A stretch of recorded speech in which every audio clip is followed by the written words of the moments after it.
नमस्कार, स्वागत है आपका हिमंत प्रदेश न्यूज में। मैं भानु प्रकाश नेगी।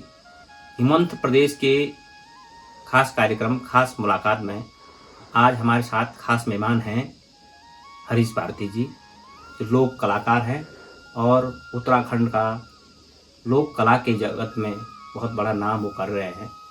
भारती जी, सबसे पहले तो चैनल में आपका स्वागत है। धन्यवाद नेगी जी, आपका बहुत बहुत आभार। मैं श्री हरीश लाल भारती नंदानगर से और पिताजी मेरे स्वर्गीय श्री एलमदास जिला चमोली से हूँ जी। अच्छा, परिचय तो आपने अपना बता दिया है। अब आप ये बताइए कि आपका ये जो लोक कला का जो सफ़र है किस तरह से शुरू हुआ है, कहाँ से शुरू हुआ है और इतने सारे वाद्य यंत्र आप एक साथ बजा देते हैं। जी। ये नेगी जी, ये हमारे पूर्वजों का आशीर्वाद है। मेरा जीवन इसी क्षेत्र में गुजर गया। हम जब बचपन में थे तो हम रोते भी थे, तो हमें चुप कराने के लिए हमारे पिताजी ने वो वाद्य यंत्र बना रखे थे कि हम बचपन से ही उसी क्षेत्र में पड़ गए जी। और एक दमो बना रखा था मेरे पिताजी ने, मुझे अभी याद है, छोटा वाला जी। तो हम जैसे छोटा बच्चा रोता ही है तो पिताजी ने वो दे देना, हम उसमें चुप हो जाते थे जी। तो मैं 5 वर्ष का था, इस क्षेत्र में पड़ गया। मेरी 5 वर्ष में माँ गुजर गई थी, तो पिताजी मुझे अपने साथ ले गए जगह जगह। मेरे पिताजी भी ढोल सागर का छेगियाता थे, जागरियो थे, हर कला में वो भी माहिर थे। तो पिताजी मुझे अपने साथ ले गए, तो धीरे धीरे धीरे उन्होंने मुझे थाली बजाना सिखा दिया। फिर उसके बाद दमाव वादन में सीख गया, फिर धीरे धीरे ढोल वादन भी सीख गया हूँ। और ढोल वादन जब सीखा तो मेरी ढोल की भी ये चीज़ होती है कि कोई अच्छा बजाता है, मुँहबाणी नहीं रहती उसकी खुली हुई, तो मुँहबाणी का खुलना और ढोल का दोनों का तालमेल होता है ढोल सागर में। तो मेरे पिताजी ने एक दिन मुझे ढोल दे दिया। कहीं हमारे गांव में भैरव का जागर हो रहा था, तो पिताजी ने बोला मैं आ रहा हूँ तो चले जाओ, वहाँ पे भैरव नृत्य हो रहा है। तो पिताजी ने जानबूझ करके उस दिन लेट कर दिया और भैरव आ गया। तो उस भैरव की ऐसी कृपा रही कि मुझे फिर बोलना पड़ा। थोड़ा हनुमान चालीस बता रखी थी पिताजी ने, थोड़ा मुझे 2-4 टूटे फूटे था याद। वहाँ से मेरी शुरुआत है अपने गांव से पहले। जी। तो वहाँ से मैं फिर बगड़ा, भगवती, दूध गुरिल के नवरात्रे, भगवती के मंडाण, पांडवों के जागर, बगड़ा नृत्य, तमाम हर प्रकार के जागर अपने पिताजी के आशीर्वाद से जानता हूँ। मेरे पिताजी ने ये सिखाया मुझे। जी। अच्छा, पिता आपके गुरु रहे हैं। मेरे पिताजी आप मेरे गुरु रहे हैं। जी जी। और अभी जैसे तमाम वाद्य यंत्र को आप बजा लेते हैं, उन वाद्य यंत्रों में कौन कौन से वाद्य यंत्र है, किन किन कलाओं में आप निपुण हैं? जी, मेरे द्वारा बस क्या बताऊँ, मेरे द्वारा उत्तराखंड के जो मेन लोग वाद्य यंत्र हैं, मैं सभी की चॉइस रही बचपन से। पढ़ाई लिखाई, हमारा घर थोड़ा वैसे ही नाजुक कमज़ोर था, गरीब घर के थे हम, तो पढ़ नहीं पाए आगे, तो इसी क्षेत्र में चले गए हम। जी। तो मसक बाजा मेरा मामा जी बजाते थे, असिलदास जी है कोई जी। तो मामा जी बजाते थे। तो बस ये था कि मामा जी को थोड़ा सेवा पानी करना पड़ता था, बस उनको कुछ मंगाते थे वो बाजाते ऐसे अपने लिए। तो मैंने जाना है उनके लेके आना है, उनको उसमें बैठा देना है और वो बाजा उन्होंने मेरे पास दे देना। चॉइस थी मेरी, उसमें फूंक मारते रहना है और अंगुलियाँ चलाते रहना है, बस वैसे वैसे करके मैं मसक बाजा सिलदास, स्वर्गीय सिलदास अपने मामा जी से सीखा। वो आपके इस मसक बीन के गुरु रहे हैं? मसक बीन के गुरु रहे मेरे। जी जी, बहुत अच्छा। वाद्य यंत्र हर कोई बजा देते हैं। जैसे कि आपके पास हुड़का मैं देख रहा हूँ इस वक्त, तो ये हुड़का जो बजाया जाता है वो अधिकतर तो देखा जाता है कि जैसे हमारे उत्तराखंड में गुरिल देवता है या भैरव देवता है, इनको इनके जागर में गाया जाता है। इसका किस तरह का ताल, जब आप देवताओं का जागरण करते हैं तो उस वक्त किस तरह से इसकी शुरुआत आप करते हैं? जी, इसकी शुरुआत ये हमारे दादाजी पहले जागृत थे, हमारी विरासत में मिला है हमें ये भी जी। और ढोल भी, दोनों एक ही चीज़ है। पर जहाँ हुड़का की बुलाव होता है, जहाँ पे हुड़का वाला, जैसे भैरव है, गुरु देवता है आपने कहा जी, तो वहाँ पे हुड़का से हम नृत्य करवाते हैं। जहाँ पे जैसे मंडाण है, वीर भगवती है और बगड़ाल है, तो वहाँ पे ढोल से मंडाण करते हैं। तो ये भी हमारी धरोहर है, हमारे दादाजी जानते थे। ये हमारे दादा परदादा के बारे का हुड़का है, आज का नहीं है, ये बहुत सदियों का है।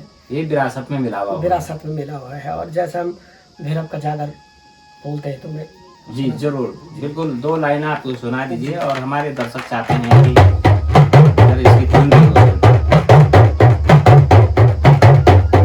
राधे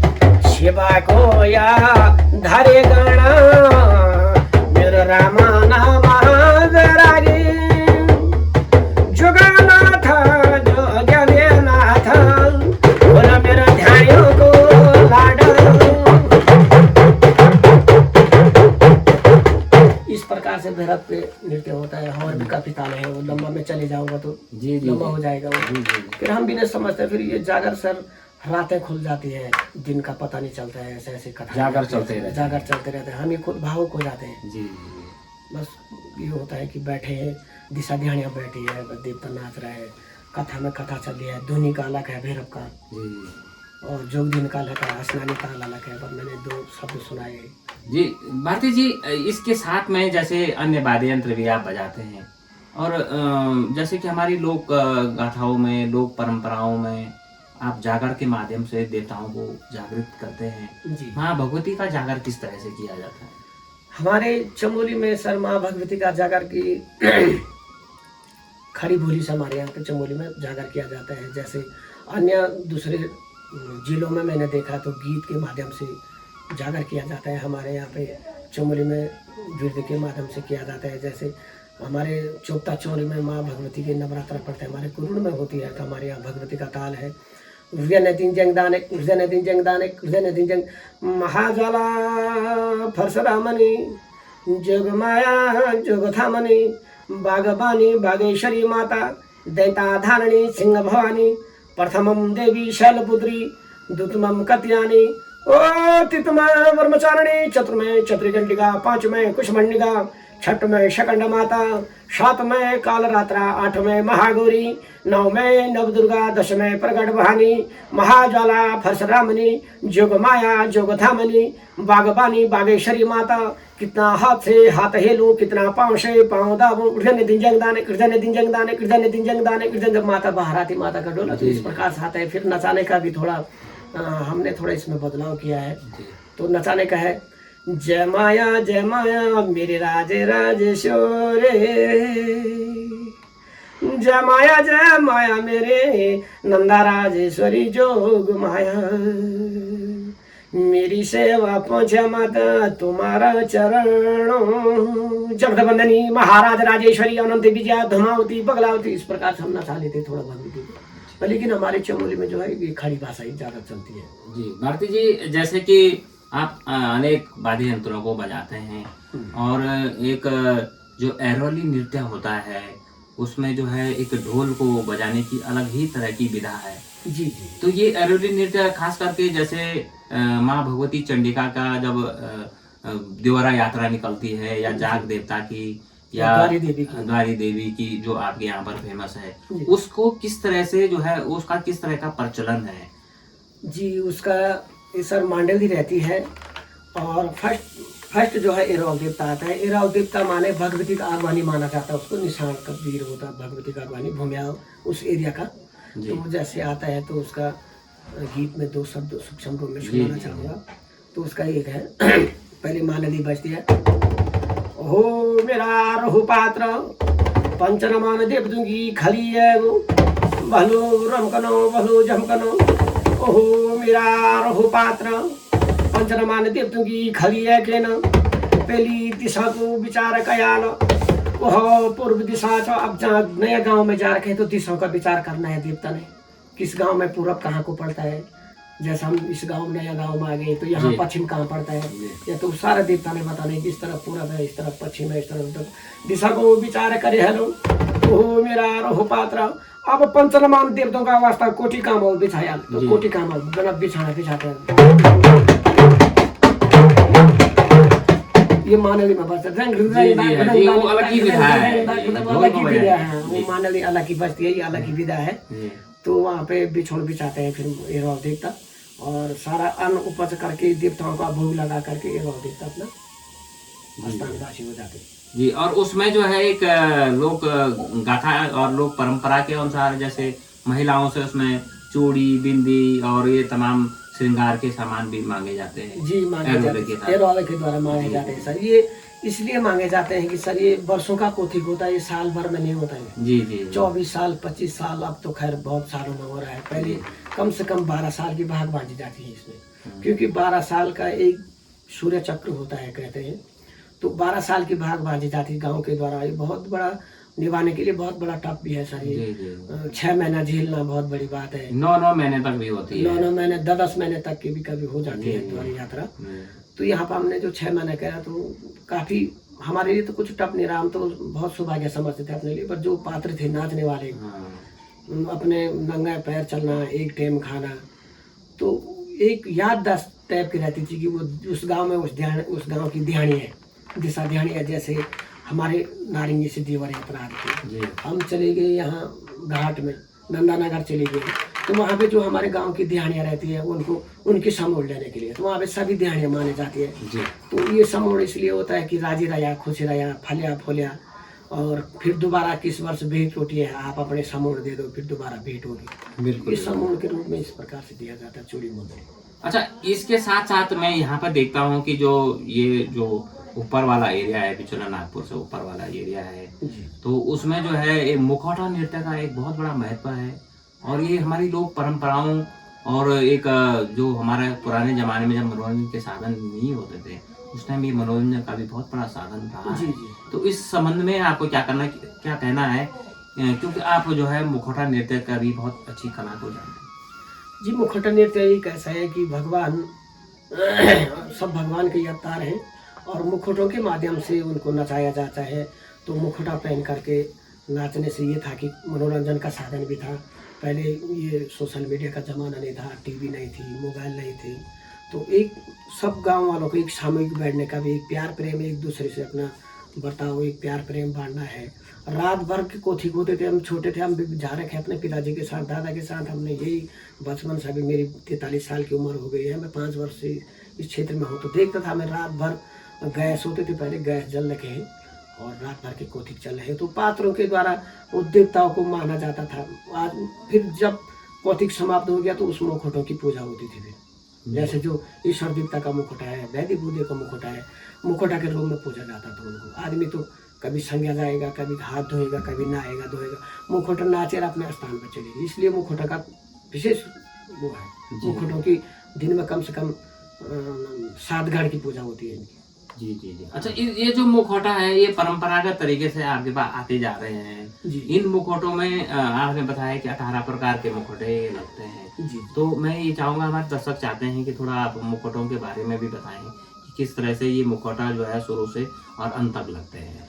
जी जी जी। शुरू मुखौटा सर, ये इसमें बहुत बड़ा पितरों का आशीर्वाद भी चाहिए, बुद्धि विवेक भी चाहिए, 18 पात्रों में आना है, याद रहना चाहिए कि कौन पात्र किसके, कौन पात्र क्या चीज का दाना है, किसका कौन सा गीत है। एक ही देवता का 12-13 ढाल से, कहरवा है, बैसाखी है, दूसरा ताल है, तो सब ध्यान अपने लिए रहना चाहिए कि इस देवता का ये ताल है। तो फर्स्ट आता है एरोल देवता। एरोल देवता का ये है कि मेरा रूप आता चांदनी चौक में दिशा को विचार किया। उसके बाद एक मुखौटा जो है द्वारी माता का गिना जाता, जाग देवता माता का गिना जाता, भगवती, 2 मुखौटा हो गए। तीसरा में वैदी बुद्धि और वैदांत, 3 पात्र आते हैं, 5 तो ये गिने जाते हैं। तो वैदी का है कि नागलोक से आते हैं वो जी। कहते हैं कि नागलोक में 12 बैजी वगैरह भूकर ऋतु निगायनी तक शाखा नहीं सुनेनी। नागलोक में कोई पता नहीं चलता माई तो मत लोक में क्या है। यहाँ तो इस संसार में वही सौभाग्य पुरुष आता है जिसके अच्छे कर्म कर रखे हो, अच्छे दान पुण्य कर रखे हो। दुल्पो हरि दर्पण दुल्पो मानसादी, बड़े मुश्किल से मनुष्य की योनि मिलती है। और मैं ये कहना चाहूँगा कि हमारे मानव समाज जो भी है, बड़ी मुश्किल से मनुष्य योनि मिलती है, और इसको अच्छा सदप्रयोग से करें, और बड़े बड़े राजा रंत यहाँ अमर न रहे, अपना प्यार प्रेम से रहें, तो वही सबसे बड़ी बात है। बड़ी मुश्किल से मिलती मनुष्य योनि, इसलिए उनको नागलोक से बुलाया जाता है। नागलोक के रहते हो जी जी जी, तो उनको वैदिक के बुलाया जाता है। एक बेदौला जाता है उनके लिए कि हमारे मथलोक में ये चीज हो रही है, 33 करोड़ देवताओं का नाच, गंधर्व नाच हो रहा है, ऋषि मुनि गण, देव ऋषि नारद पधारे हुए हैं, नागवंशी देवता पधारे हुए हैं, आप भी आ जाए। तो आते हैं उनके गीत है फिर जी। हरे वैदिक के बोलाया रे लो वैद्य लोरी लो। लोरी का मतलब है कि लोरी माने गाना सुना रहे हैं, लोरी सुना रहे हैं, जैसे छोटे बच्चों को सुना रहे हैं। हाँ, लोरी का मतलब ये है। हाँ हरे पूजिए पठोला रे लो लोरी लो। तो बोलते हैं गीत में, बोलते हैं ओता दिया पुत्र निर्धनी को धन दिया, निर्मैत्वा को महत्व मणिया, जे को पुत्री निवे की वास्ता फलीभूत भया मुआरी मो दिया गीचा सुभाग मन के बुद्धि दिया, इस प्रकार से समझा बुझा करके फिर वो भी चूड़ी मुंदड़ी मांगने के लिए अपने समूह के लिए जाते होंगे। जी जी समूह का मतलब ये होता है कि अब मतलब किस वर्ष में भेंट होती है, कोई रहता है नहीं रहता है, समय क्या होता है, तो आप अपना समूह दे दो, तो कोई मुंदड़ी देता है माँ बहने, कोई चूड़ी देते हैं, और इस प्रकार से उनका 3 मुखौटा 5 मुखौटा हो जाते हैं। फिर उसके बाद गणपति गणेश जी आते हैं।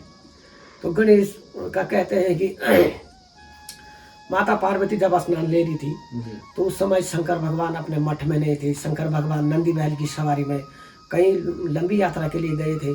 तो वहाँ पे माता पार्वती ने कहा था कि गौरा भी कहते हैं, पार्वती कहते हैं, एक ही रूप है उनका, कि अपना अंगमलटन से एक गण पैदा कर दिया है, इसलिए उनको गणपति गणेश कहते हैं। गण से ही उनका नाम उच्चारण है जी। तो अपने अंगमलटन से ही मैल निकाला, गण पैदा कर दिया कि हे मेरा गण मेरे पुत्र के रूप में है, तो जा गेट पे के पास जा, जहाँ से प्रवेश द्वार है वहाँ पे चले जा, और कोई भी प्राणी आएगा उसको आने से रोक देना जब तक मेरा स्नान पूरा नहीं हुआ। तो गणेश भगवान, तब शिव जी आते हैं, शिव जी अंदर आने से गणेश भगवान रोक देते हैं। तो शिव जी को भी पता नहीं रहता है कि ये माता को पाया पुत्र है। तो दोनों पिता बेटे का युद्ध होता वहाँ पे। तो शंकर भगवान जी के द्वारा गणेश का सर कट जाता है वहाँ पे। तो माता पार्वती के ये प्रथम गणेश का गीत है, हरे भगणो गो सूर्य के गर जरा मो शाओ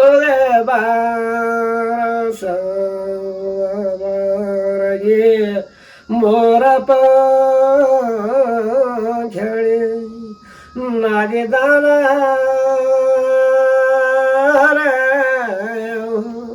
गणापति पहला नमासा पानी गो बुंदा, दूजा नमासा रगत रे बुंदा। इस प्रकार से तीजा नमास हरी दूब, चौथो मास हाथ पाया, 5वां मास 10 मास में बच्चा पैदा हुआ। तो जब गणेश को बनाती है माता अपना अंगमलटन से, तो गणेश खवेश जैसा रहता है, लंबे लंबे पाँव, लंबे लंबे दांत, चौड़ा मुंह, ऊपर सिर सही विचित्र रूप होता है, शुभ कैसे कान होते हैं। तो माता तो माता होती है, माता अपने पुत्र को बहुत लालन करती है कि इसने मेरी रक्षा करी है, मेरा अंगमलटन से है। तो वहाँ पे जब गणेश का सर काटता है तो वहाँ पे तब माता कहती है कि रोती बिलाती है कि हे देवों के देव महादेव, हे पति, हे स्वामी, तुमने क्या अनर्थ कर दिया, ये मेरा पुत्र है, मैं अब संसार में नहीं रहती हूँ, मैं अपना देह त्याग करती हूँ। तो वहाँ पे तब पंचनमान देवता गोष्ठी बनाते हैं। पंचनमान देवता पहले काठों को माथो लाते हैं, काठ माने काष्ठ का बना के लाते हैं कि ये लग जाएगा इस पर। तो वहाँ पे भी गीत है, हारे काठ गो माथो लाया ना तो सो माता चढ़े न तो सोन गो माथो ल्याया सोनारा घड़े ल्यायो सो माता चढ़े न तो। तमाम धातुओं के माथा लाते पंचनमान देवता, कोई सोने का लाता, कोई चांदी का लाता, कोई लकड़ी का लाता, कोई अन्न का लाता। पक्षी का माथा के लिए जाते थे वहाँ पे माता गोरा मना करती है कि नहीं, चिड़िया सताएगा हम पे, चिड़िया हंते आएगी, गाय का भी नहलाना है, गौ हंते आ जाएगी। तब भगवान एक एरावत हाथी रहता, बहुत वृद्धा हाथी रहता है, वो जंगलों में अपने प्राण की भिक्षा मांगता है कि मैंने बहुत जी लिया है, अब मुझे बस मुक्ति चाहिए मुझे। तो वहाँ पे तब अर्जुन और फिर नारद मुनि जाते हैं जंगल के लिए, गणेश का सिर लाते हैं। तो गणेश पे हाथी का सिर लगाते हैं, तब माता पार्वती मानती है। तो दोनों, तब गणेश जब जीवित होता है तो प्रथम माँ के चरणों में जाता गणेश। हारे पेले बरनुल, बरनुल माने वर्णना है, हमारे यहाँ अपने स्थानीय देवभूमि भाषा में कहते हैं वर्णना है। वर्णना माने आदर करना है। तो पहले अपनी माता का आदर कर, हाले पेले बरनुल माता जे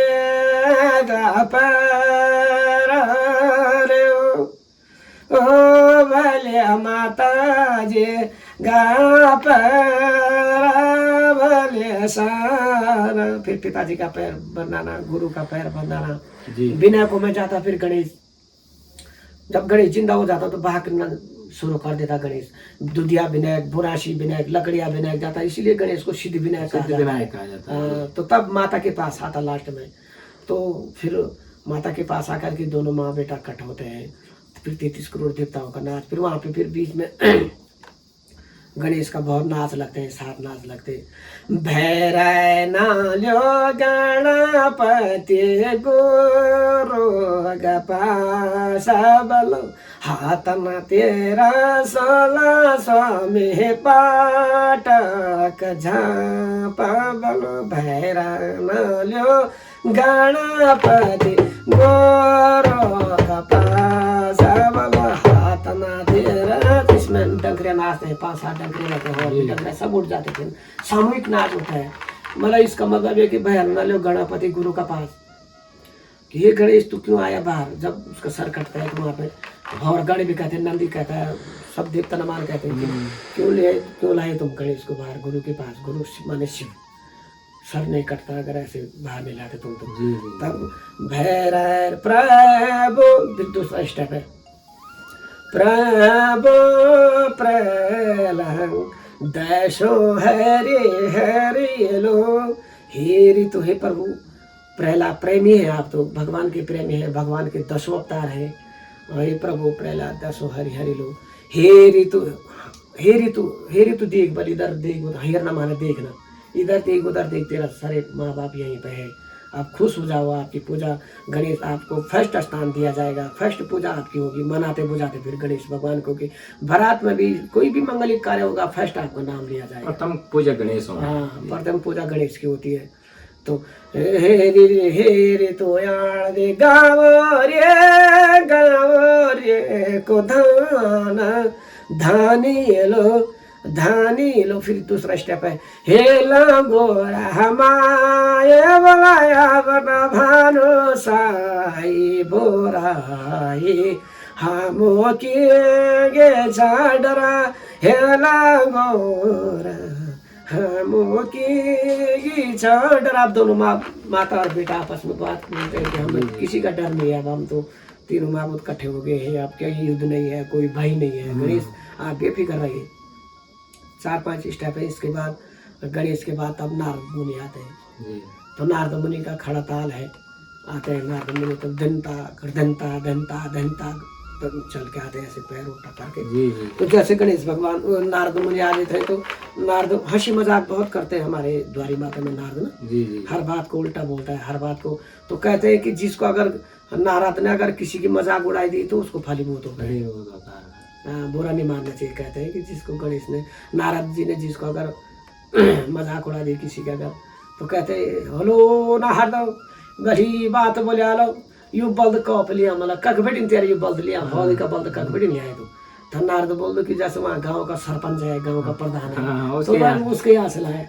तो वहाँ पे खुश होते प्रधान जी लोग कि हमें आशीर्वाद मिल गया, तो बहुत हंसते वहाँ पे लोग, हंसी का माहौल बन जाता है। तो नारद का भी वही है, पहले दिशा को जाचन करयाल और कोटि का मल बिछायाल। फिर शिरा पंचमी का पर्व जब अधिक से अधिक हल जो दिन जब लगता है, तो शिरा पंचमी का पर्व लगता है। ज्योति न्यूत के लाते हैं, तो बैल लाते हैं वहाँ पे, हल जोत अनुपज करते हैं नारद जी। अनुपज करने के बाद देवताओं का भोग लगाते हैं। वहाँ पे नारद एक गलती कर देता है कि पहले बोलता मैं तो ऋषि वामन हूँ, सबसे पहले भोग तो मेरा लगेगा, देवता क्या है मेरे सामने, देवताओं से बड़ा तो मैं हूँ। पिठाई भी पहले अपना आप लगा था, भोग भी अपना आप लगा था। वहाँ पे नारद पर, देव ऋषि नारद पर दोष हो जाता है, वहाँ तो नीचे गिर जाता है। फिर तब पहचानता नारद जी कि हाँ देवताओं की भी कोई शक्ति है। तो वहाँ पे देवताओं के जागर लगते, नारद जागर लगते वहाँ पे। हाँ के मोड़ाए चा छडोरा के मोड़ाए चा छडोरा। तब एक तरफ नारद बोलता है, एक तरफ हमने बोला, एक तरफ भान बोलता है, एक तरफ नारद। तो बोलते हैं कि शेरी उठी पाले जो बांदर रोड, मतलब हम मेरे शरीर में बल धान हो, मैं बांदर घुसे थे, लंगूर घुसा था, मैं वहाँ बिजी हो गया था, इसलिए मैं भगवान की पूजा नहीं कर पाया। नारद वहाँ पे झूठ बोलते थे। शेरों पालो छा बांदर ओड़ा, शेरों पालो छा बांदर ओड़ा। फिर भान बोलता है तांबा मोड़ाए चा ढोला ना पूड़ा, मतलब मेरा तांबे की मोड़ाए चा ढोला पूड़ में इतना बजा रहा हूँ आपने। हे देव ऋषि नारद, आपने क्यों नहीं सुना? मैं तो बोल रहा हूँ, आपके गीत लगा रहा हूँ मैं यहाँ से। इस प्रकार से काफी लंबा गीत संवाद होता रहता है, संवाद होता रहता है नारद और भान का। जी। तो भान ने भी उतार देना, नारद ने भी उतार देना है। फिर उसके बाद नारद कुंड बद्रीनाथ के लिए जाते नारद, जी। इन सब देवताओं को बंधा करके हरिद्वार से बद्रीनाथ गई। तो बद्रीनाथ में एक नारद कुंड है, जी जी। तो वहाँ पे नारद का विश्राम होता है। फिर अनुवादी पर्व होता है नारद का, फिर नारद बकरी वाला भी होता है, अनुवाद का भी रूप नारद का ही है, भगवान का। ये बकरी वाला अनुवाद जंगलों में जाते हैं, इनकी रक्षा भी तो नारद ही करता है, भगवान ही तो करता है इनकी रक्षा भी। तो वहाँ पे नारद गिर लगते हैं। जी भारती जी। जी। और इसके अलावा भी कोई मुखौटा लगता है? जी हाँ, इसके अलावा फिर नारद का समापन के बाद फिर ईश्वर देवता आ जाता है। ईश्वर देवता आ जाते हैं। ईश्वर माने शिव जी। शिव अपने रूप बदल के रहते हैं। शिव जी को ईश्वर देवता का रूप था उस समय, क्योंकि ये था कि शिव ने एक बार ऐसे हुआ कि जब सती दक्ष प्रजापति के घर जगभंग के अपने मायके में, तो वहाँ पे सती का रुष्ट हुए और अपने पिता का जगभंग कर दिया। वहाँ पे सती भस्म हो गई है। शिव जी को क्रोध आया। शिव जी ने कहा मैं आज से शादी नहीं करूँगा, बाल ब्रह्मचारी रहूँगा। काम भस्म कर दिया शिव जी ने। तो उस समय शिव जी का जो था ईश्वर देवता का रूप था। तो एक दानव, ऐसे दानव था, कोई नाम नहीं आ रहा मेरे को उस दानव का, कुछ महिषासुर दैत्य या कुछ शंकासुर दैत्य था जी। हाँ, शंकासुर दैत्य जो था शिव का परम भक्त था। तो शिव का उससे शिव से ही वरदान मांग रखा था कि मरेगा तो मेरे पुत्र के द्वारा मरेगा, तो वरना तेरी मौत कोई असंभव। तो उस दानव को पता चल गया कि शिव जी ने तो अब बाल ब्रह्मचारी रहना, उनने तो शादी करनी नहीं, बच्चे भी कहाँ से होंगे उनका। उसने उथल पुथल कर दिया। ऋषि मुनियों के हवन कुंडों में पानी डाल देना, उनके फूलों के भगवान को पाड़ देना, परेशान कर देना, वो झंडा काम करना है। तो पंचनमान देवता मूर्छित हो गए। तब नारद मुनि को भेजते हैं शिव के पास के, हे नारद, आप देव ऋषि नारद, आप शिव को मनाइए और शिव को बोले कि आप ब्याह के लिए तैयार हो जाए, ताकि शिव के गर्भ से जो पुत्र, शिव के वीर्य से जो पुत्र पैदा होगा वो इस शंकासुर का वध करेगा। तो तब वहाँ पे भी गीत है, हाँ हरे पैरण लायो नाग पैरुण लायो घोनोण्या नाग पैरुण लायो जांगो नाग। ये दूसरा स्टेप है, मैं जरा दिमाग से उतर गया। फर्स्ट स्टेप ये है देवता का, वहाँ का पैर आता है। पैरुणा लाया पाँव फूलिया, पैरणा लायो पाँव फूलिया, ऋषमे घागरे पैरणा लायो मखमली अंगिया पैरणा लायो। उसी दिन से एक अंग पुरुष का स्त्री का रहता है, एक अंग पुरुष का रहता है। जी जी जी। क्योंकि एक अंग नारद जी ने स्त्री के कपड़े पहनाए, अब एक अंग छूट गया, एक अंग नागवंशी कपड़े पहनाए, क्योंकि उनका जोड़ा बनाना था, उनका काम तो उजागर करना था। तभी शिव जी का फिर काम जागृत हुआ जी।